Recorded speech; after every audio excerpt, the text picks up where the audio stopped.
2024 when there are still people who don't know that this is a council-driven city? Oh, there's so many. Well, Huh? yeah, it's a lot of angles, so that's kind of where I wanted to float out here. All right, we're live. You guys have to hit okay. I think it's asking you, do you mind being visible? Yeah. And that's one of the first lessons we have to teach. This is not a mayoral-driven city, it's council-driven. When you got complaints, you need to be contacting your alderman. Well, I think mine, while she may not know my name, she certainly knows my face. And she moves to at least let me speak whatever my issue is when I come in. So to remind her who I am and what I want for my community from her. Do you know about policy and procedure? Which Do you know that is a policies? free book? You can go to City Hall. That is a free book that tells you exactly how every alderman voted on everything that comes to the city council, and it don't cost you anything. You just got to go ask for it, and they have to give it to you. Okay. Well, So the Cannabis Coalition kind of gives us a overview, like a report card, on what the aldermen have done. So that synopsis works very well for me. It's very current because they be on it. Who did what was the latest action, how did they respond, and it's a good piece of information for me. Okay. So this is the this is what I put together real briefly on the agenda. So number one, want to hear directly from our people on the ground what's happening. So number one, grassroots information from our community. Number two, want to really talk about the global setup. Like this is a global strategy, and I'm gonna show you guys this. Number three, discuss our zip code structure. Chicago, third largest city, very important city to the world, and the 8-team structure, because that kind of goes with Mama Evelyn, what you're saying. I'm gonna talk about how important that is. Number four, we got to get our military veterans block by block citywide. We got to identify them and do a major recruitment campaign. This is from a safety standpoint. People who've already, illustrated the mindset of safety. Then number five, how do we support the existing safety outreach structures that's out there? So you got like ONS, Matt and them. So that's what I had. And of course, any feedback you guys give us too as well. Any thoughts on anything on that agenda? All right. If not, let's roll right off the top.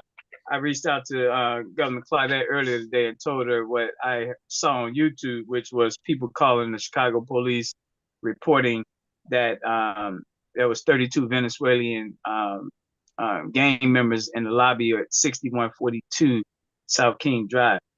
So the caller was saying that they in the lobby, they on motorcycles, they got guns. And based on what I saw on that one clip, we didn't see them. We just heard the live feed on the dispatch radio. Claudette sent me the notice saying that it's been debunked. And there's another brother who showed some of the brothers out there saying, we out here, it was nighttime, and that, ain't nobody on our turf, ain't nobody in our neighborhood. So that was good to see a black male response. So that was good to see. But we don't know the details in terms of, was that an hour later? Were they ever there? Did someone call the police making a false claim? Things of that nature. On an article that my Washington Park Chamber of Commerce president, Donna Hampton Smith, sent me from the Block Club organization was pretty concise and in terms of what they, that call that you heard, what did it do? And after finding out that it was misinformation, and I was alarmed by the number of people who took that misinformation. It was 9 million or something, but it was all pushed out on that X channel, Elon Musk stuff, to stir up, they said, the LBGQT community that they disliked. And so they made it seem as though they were presenting this information. I'm just wondering, there's so much stuff out here now. Everybody's screaming about AI, artificial intelligence, but it's really at its best assisted intelligence. And so, how do we know what's true? You can hardly believe anybody, anything anymore. At least that's how I'm feeling. Gee, who I trust. So Right. for our communities where we're already inundated, I think, with a lot of rumors, lies, falsehoods, what could we do differently to not push the bull further along? My Yeah. question. And I think the bottom line for us, and you guys know I'm unapologetic about the people on planet Earth who've been done the worst, Black people, and continue to be done the worst. So I'm always come from that vantage point. I'm gonna speak from that Black perspective, and I believe to my heart of heart that there's a global anti-Black conspiracy. Literally, governments, companies have gotten together and agreed on how to keep us on the bottom. I and I agree. got and I got actual facts and data to justify that and justify why I feel like that. So whether that was a host or not, that still is real. We can look in our neighborhoods anywhere in America and see Arab-owned gas stations, Indian-owned gas stations, Asian-owned beauty supply stores, controlling the industry that we once controlled, nail salons. You see It's people cutting intentional. grass in our neighborhood. So this ain't rumor or misinformation. What we see is that there are people who benefit on Blacks not doing for self. And if Blacks were to do for self, which we will, it would disrupt. They would have to find a new stream of income because, face it, Arab gas stations don't want to see mom and pop Black gas stations no more. It's No. against their ability to send their children to college and do things if Blacks control the mom and pop gas stations again. Same with the beauty supply stores. So we got to stay anchored no matter what's portrayed on the media, the raw reality, which is these people need us to stay marginalized in order for them to keep feeding and taking care of their families. Any thoughts on that?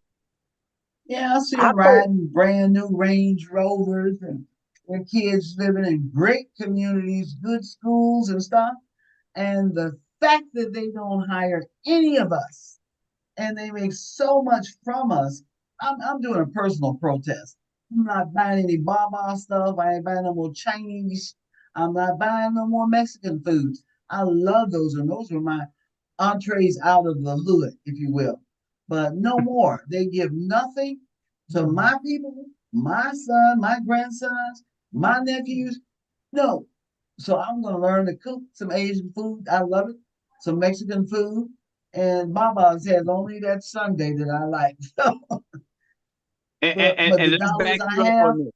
I'm not spending with them. And let's back you up on what you just said so people won't deem that being racist.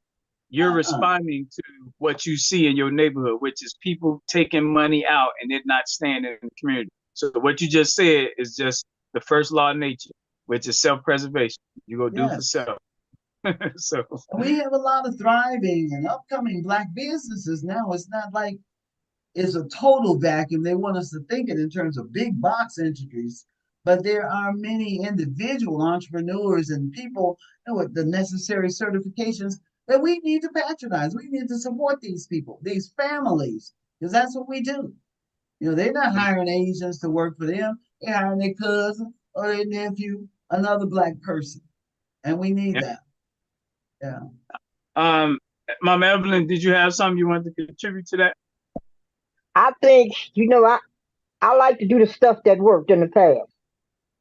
We need to do an outreach a day and give folks a number they can call and let them know we're not going to tell nobody you told us, but we need the information.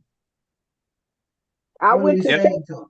I went to 73rd in Champaign, and those migrants had somebody would went on vacation. They used the squatters' rights to break into somebody's house, change the locks on it, and the police could not even make them get out, even though that person still owned the property because of the squatters' rights. I'm gonna We tell you offline how we deal with that. That we don't want everyone to know, but let's just say it's direct engagement. And we'll talk offline. We don't want everyone having that insight on that, but remind me to give you that for that, But I that mean, piece. the Let's Talk About It is just an outreach day that you pass out a card with a number on it, and it says before you do something crazy, call me and let's talk about it. I wrote that down. Okay, now let's look at this, you guys. I don't know if you can see it, but it's recorded, so you can read it later. But I just want to make sure that we understand that there's an organization that is designed to bring the migrants here. Now, Mm-hmm. I'm gonna stop sharing this one because I want y'all to see this organization. So let me do this, and I'm gonna share this screen so y'all can see exactly who this is, and especially the people who's gonna watch this later. We definitely want them to see this.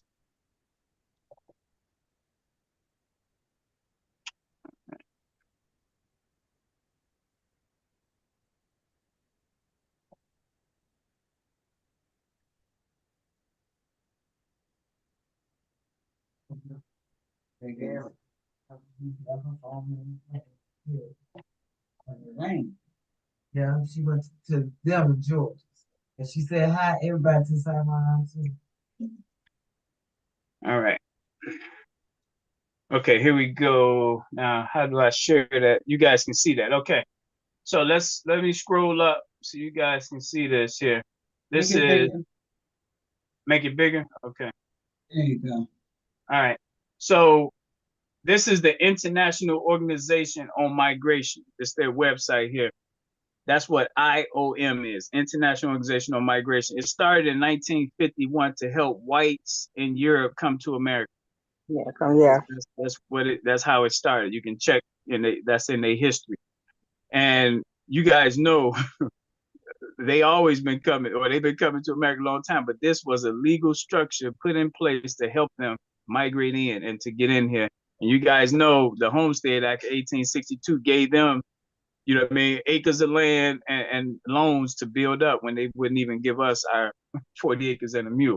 So that was racist. No argument about that. The IOM was designed with racism in mind. They changed their name to bring in others now. So now they help Syrians out, they help everybody else out. But we just got to know the origin, like how something started tells us a lot. And we know how it started. The next one is the United Nations Human Rights Council. So both of them got together and they are looking at almost $2 billion to help the refugees from Venezuela and Latin countries come to the United States of America. And the way that they plan on doing it is listed here. They want 3 million. They want 3 million refugees and migrants to come here from Venezuela and other Latin countries to come to the U.S. Let me get y'all thoughts before I give you more on that. But what do y'all think about this? I believe it. What? What's the One of the migrants from Venezuela, what you know, they tell to me when I was asking him what made him come here. He said What? that there was a Caucasian male that came to his country and told the men there, if you can get to the United States, you will be the new workforce there. And he said the next week, another one came and started offering them money to pay for the airplane tickets to get here. And he said that's how him and his friends got to America. Oh yeah, I yeah. just look at the system. Go ahead and comment how, like we talk about systems so much. Venezuela used to be one of the richest countries in the world. And these Mm-hmm. people, not 10 years ago, they had great fortune. And now, dictatorship, totalitarianism, and all of those things have conspired that they're running away. They're some of the poorest people. But they were Well, able to be educated. They're here with special privileges. So I well, just think black I people need wouldn't. to take note I, of that. I I wouldn't blame them. Blame the U.S. sanctions and the U.S. the white version, the white government of the U.S. and what they've done to them. But that still don't justify jumping ahead of black people. So even though the U.S. sanctions are There what we is did, no justification. my reparations. My grandbaby's waiting on their stuff, you know. There you go. They So we miss ain't gonna let me. My nothing mama slip. didn't get it, and it's time, you know. All right. So this here, and this is the last slide on I just want us to see what we're working with here. Yeah. All right. So, and there you go. Never paid reparations, but they still not leaving their country. These are the Afro in all these South American countries. I'm gonna go down, but this is the numbers here. They say we 12% here, 46 million. 3% of Canada is Afro at 1.5 million. Then the Afro Mexicans is 2% at 2.5 million. And it's the Afro Mexicans that stayed and fought to gain their independence, which they're going to be celebrating here tomorrow on the 5th. Yeah, this And, weekend. and most people won't even know the Afro Mexicans stood there when the other ones retreated and helped them win against Spain. But look at these numbers, y'all. Look at these numbers. Mhm. The Afros in each of these South American countries, and this is the racist part because who they bringing up here are not the Afros. They bringing up the more Yeah, Euros, light more skin. Spaniards, the more Mhm. Portuguese, not the black virgins. But look at that, 1 million blacks in Argentina, 120 million Afros in Brazil. They 56% of the whole country, but they don't have a black government. The Colombians, 11 million blacks, 11 million blacks in Colombia. We 46 million in the US. They're 26% of the country. We so-called 12% here. Ecuadorians, 1 million. Guyanans, 235. Go ahead. Mm. Now look at Venezuelans. Yeah. They 10%, we 12% of the country. 2 million Afro-Venezuelans. So we don't see them up here. We see the races bringing up the light skinned version to compete against us versus the dark skinned versions. That's my perception. I'm looking at these Colorism. numbers and I just don't see them trying to make it balanced or equal. And the question is, why aren't the Afro Venezuelans leaving if it's so bad? So what do you guys think about this? These numbers here. Colorism again paves the way for the world. The lighter Indians, the lighter Mexicans, the darker skin is not going to be going very far in terms of what's Mm. possible. It's So colorism. Even black among black, it's the light skinned ones. We do this often, frequently, you know, and I'm sure among them, the Venezuelans, the ones I see walking the streets are the pretty light skinned ones. I don't see too many dark ones, maybe one or two. yeah, So the well, they opportunity mainly comes in to New the York. color. Yeah, Yeah. the blacks in New York.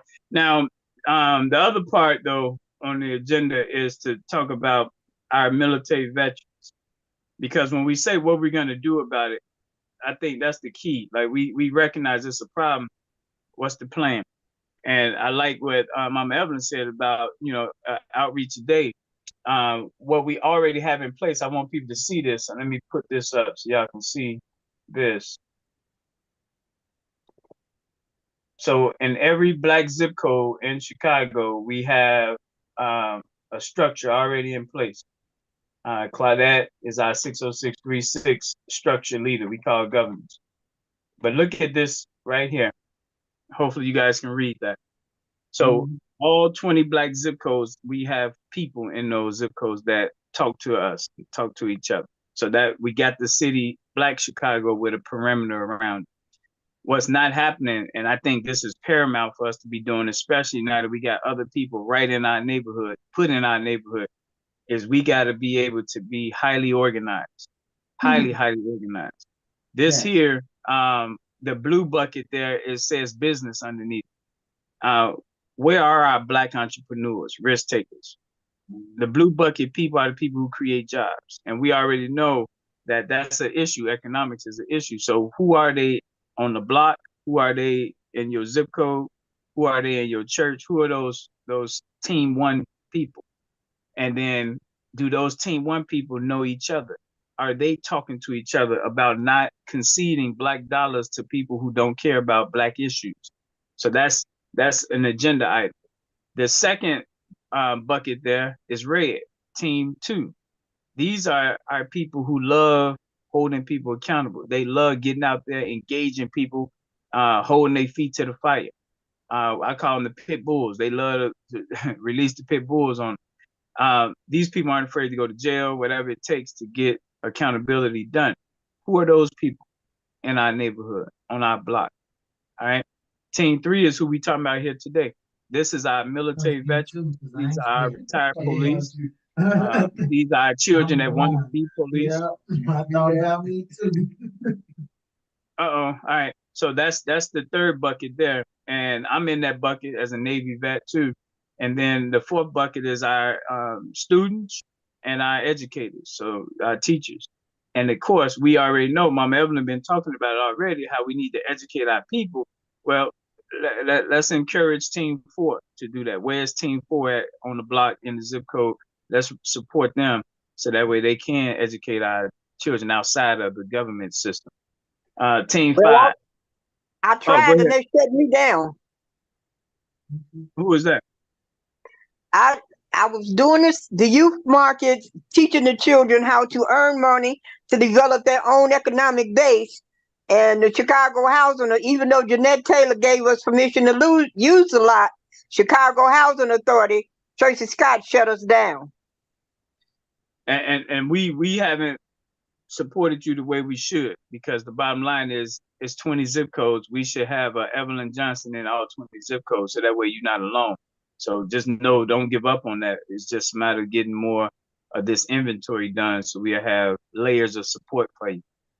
Now the fifth bucket is the one that we're losing our black men who might have records. Doing construction work is something that they can still earn a living off of, whether you're talking about drywalling, painting, whether you're talking about welding, even landscaping, things that you use your hands, that trade where you can trade money for using your hands. And to have other ethnic groups in our community taking Team 5 money out is blasphemy. Team 6 is dealing with race relations. So some of our people are interracially married. So who are those couples? Because that means we got someone who can tap into the other side. Y'all know during the civil rights era, white people died trying to help free black people. So who are those Team 6 people in our neighborhoods? The seventh one, the pink one there, is food. And we already know the poisoning of the food that's causing health challenges. So where's all our farmers at? Where's all our people that do gardening? Where's our people who are really monitoring the food supply and the food deserts and all that stuff? And then the last one is the legal. And the legal is legislation too, who make the laws, but also our black lawyers, our black judges, our black elected officials. And so when you look at these 8 areas here, and the fact that this is universal. So in Detroit, we're trying to get us lined up the same way in Milwaukee and St. Louis. So that way, nationwide, we're speaking on code. And if you drive into Detroit, you see all non-blacks doing construction in the heart of the black Detroit. You can say, where Team 5 at out here? So because you speak in the same language, you know what I mean? And now we can see how Chicago Team 5 can go and help Detroit Team 5. Because these migrants are highly organized, even though it may not look like. Yes, they are. They are highly organized. And they're not trapped into one neighborhood. They are international. And if we only focus on our one neighborhood, we outflank, meaning they can have us surrounded in a heartbeat, and we're not in position to respond. So those are the 8 teams. What do y'all think about that? Yeah. I think it's a good idea. And some of these things, when I get well, I already included in the Reclaiming Our Youth program. Mm-hmm. Yeah. I already have a connect with the Pembroke farmers that will be coming to teach young people how to grow their own food. I got construction workers that will be coming to teach children classes on different things to see what they're interested in.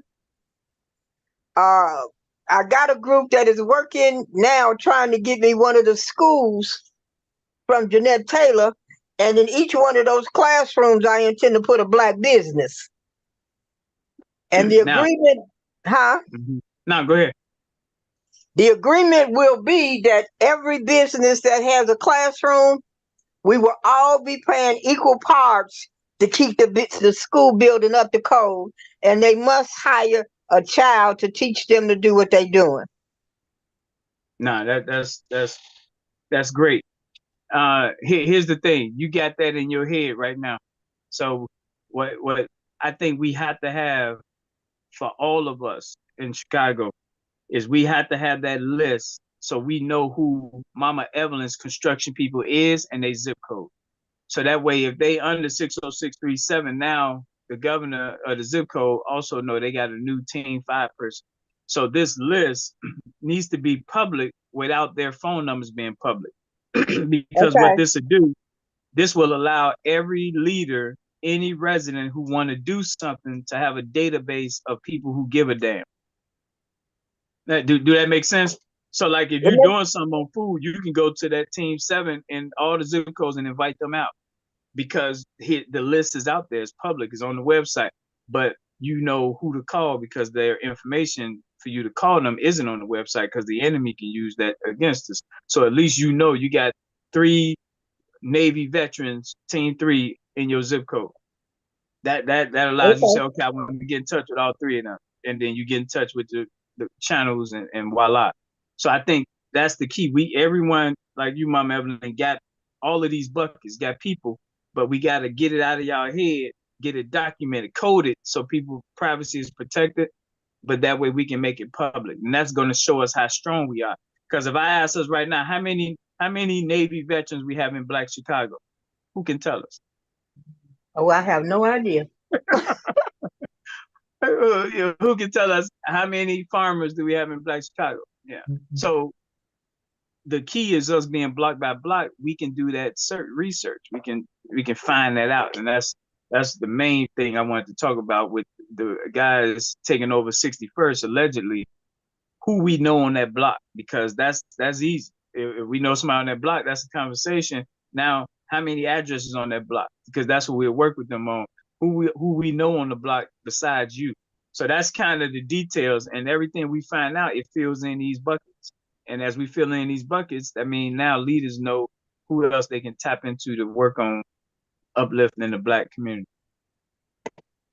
All right. That was a segue. Yeah, that was a segue into the piece I just said, the campaign for all the veterans. So by us recording this, we're gonna be able to share this because I do think the veterans are on the sidelines when we need to have them in the game. So anybody that has someone, that's number 4 there, anywhere in Chicago in Illinois, please get them my number. You can share this video with them because we just and I want to make it clear if they watch the video, we're not saying that you have to be on the front line. We're not saying that. But your experience, your network, you can offer your network, you can offer your experience and expertise, or you can, if you want to physically get out there, you can do that too. But I just think what you did to serve, to have it on the sidelines when we have people in our neighborhood who can easily kidnap one of our people and they'll be out the country. We won't even know it because they international and we stuck not knowing who's in our neighborhood. All right. So any thoughts on that? Then we go to the last point here.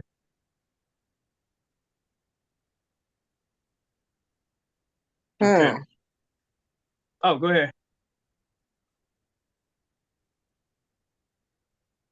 I think this is a good idea. And, well, the good news is going on, but now that's why that's Claudia to get some more people on so they can become aware of what's happening, so they can tap in. All right, so the 5th one, last one, is Superstar Matt. He's in y'all zip code 37, and Sam Binion also. They both are part of the ONS group, which is out there at the gas stations, making sure our women and children feel safe. And so when we know organizations like them, who's independent, who's really, fighting for Black people, those are groups that we want to channel our military veterans who want to physically go out there to support them. And then if they got more bodies, now they're able to open up or be out there a little bit longer. They can, cover another block they wouldn't have been able to cover without that manpower.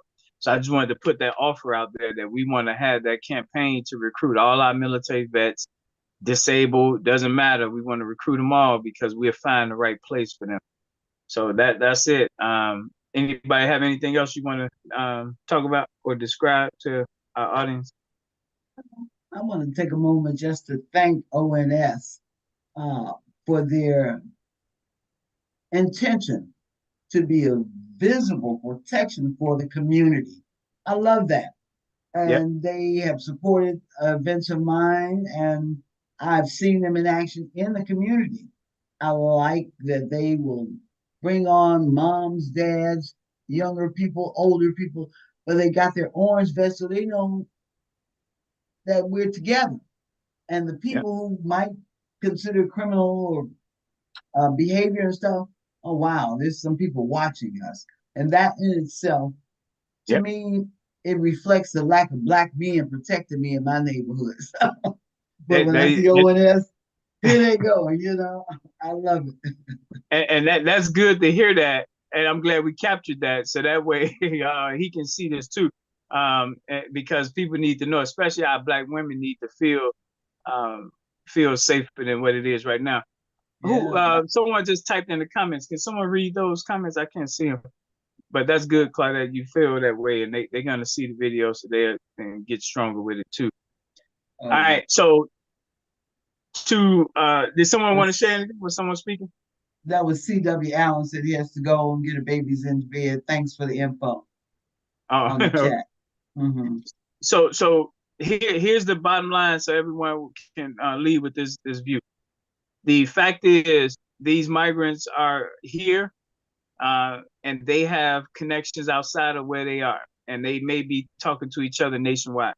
And for that reason alone, it's more important that we as black people are not staying isolated. The first thing our government does to our enemies is to isolate them. That means not talking to your neighbors, not knowing your neighbors. We're not asking you to go have drinks with your neighbors. But the fact that we don't have each other's phone number, it could be someone in the person's alley in their garage and they don't know it, and you can call them because you got their phone number on the next block over and you can see their alley out your back window. So we need to make sure that black people know, wave at each other when they driving, when people drive by. Stop the mean mugging when people drive by, the staring. We are under literally an attack from all angles, economically, physically. And so for us not to see each other, wave and smile at each other, we hurting ourselves. So that's the simple stuff we do. The complex part is, hey, let's recruit the military veterans. Let's get their number, get them my number, 312-405-8844, 312-405-8844, because we are right now being exploited almost to the laughing stock of everyone else. Like, people know come in our neighborhood and you can do better than them. Yeah. All right. Final remarks from both of you ladies. Tyrone? Yes. The number one message you need to send to people, do you know how you eliminate a race of people? How you do it? You must take the foundation, that's the elders. And then you take the future, that's the children. Who is dying right now? Yeah. That's heavy. That's heavy. But we need to educate our people to that fact. But guess what, Mama Evelyn? Every Saturday is what day? Reclaiming our youth day. that matched perfectly. Every Friday is what day? Senior Reclaiming our youth day. No. And let me tell you why that matters. Because the 7 days allow us to make certain that we have a balanced attack, a counterattack. Because our elders matter, our youth matter, our health matter Thursdays, our economics matter Wednesday, our safety matters Monday, our education matters too. So by having something that keeps repeating every single weekend, we can fail and make it up the next week. But at least we have something that keeps on happening forever. Saturday's gonna be here forever. When we dead gone, it's still gonna be Saturdays. So the more we get our people buying into a process that keeps repeating, now we gonna have a better army to deal with. Excellent. And I need to tell you this, because we need to take advantage of those squatters' rights. Do you know what was the name of that store, Claudette, that was on 63rd? that closed? I'm not certain. There were several. You mean I No, right Save a there in Lot? Peoria. Peoria. Two. They closed and they moved to Inglewood. I don't Did, recall. do you know that if we found the person to take that lock off and move in, change the lock on the door, but they could never leave it empty, that we could use the squatters' rights to take that property and put us in a business in it? I found that out. Now like I said, we gonna talk. We gonna talk because I want to give you the insight. I promised you too.